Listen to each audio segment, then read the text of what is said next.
বিশ্ব বাংলা 24, বিশ্বায়নে বাঙালিয়ানা।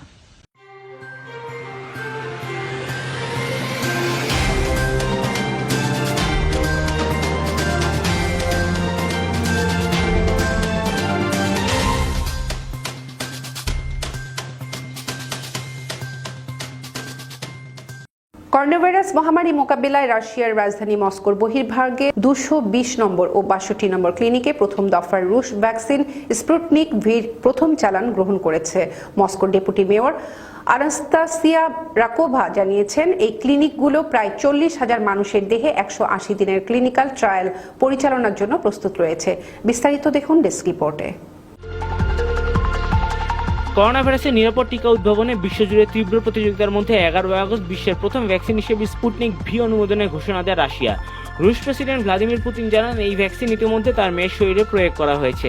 তবে রাশিয়ার ভ্যাকসিন অনুমোদনের ঘোষণার পরই এর নিরাপত্তা নিয়ে উদ্বেগ প্রকাশ করতে শুরু করে বিভিন্ন দেশ।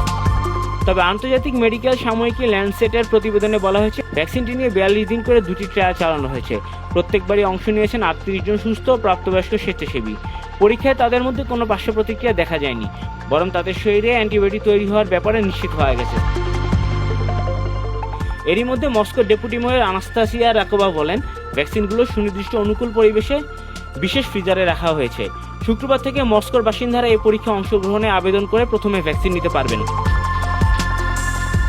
তিনি আরও বলেন, মস্কো কর্তৃপক্ষ Gamaleya national research institute of epidemiology and microbiology of Russia health care ministry কোভিড-19 মোকাবেলা এই ভ্যাকসিনের ক্লিনিক্যাল ট্রায়াল পূর্ববর্তী নিবন্ধনে অংশ নিতে রাজধানীর বাসিন্দাদের আমন্ত্রণ জানায়। এই কর্মসূচির আওতায় 40,000 মানুষকে আমন্ত্রণ জানানো হয়েছে।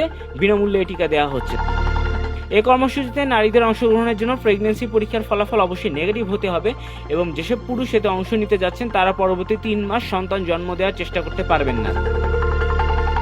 ভ্যাকসিনের ক্লিনিক্যাল ট্রায়াল অনুমোদনে ক্লিনিকগুলোর চালানো এই পরীক্ষা কার্যক্রম রাশিয়ার স্বাস্থ্যসেবা মন্ত্রণালয়ের স্বীকৃতিপ্রাপ্ত। এই কর্মসূচির আওতায় ভ্যাকসিন দেওয়ার পর বিশেষজ্ঞরা সম্ভাব্য প্রতিলক্ষণগুলো নির্ধারণে স্ক্রিনিং কার্যক্রম পরিচালনা করবেন।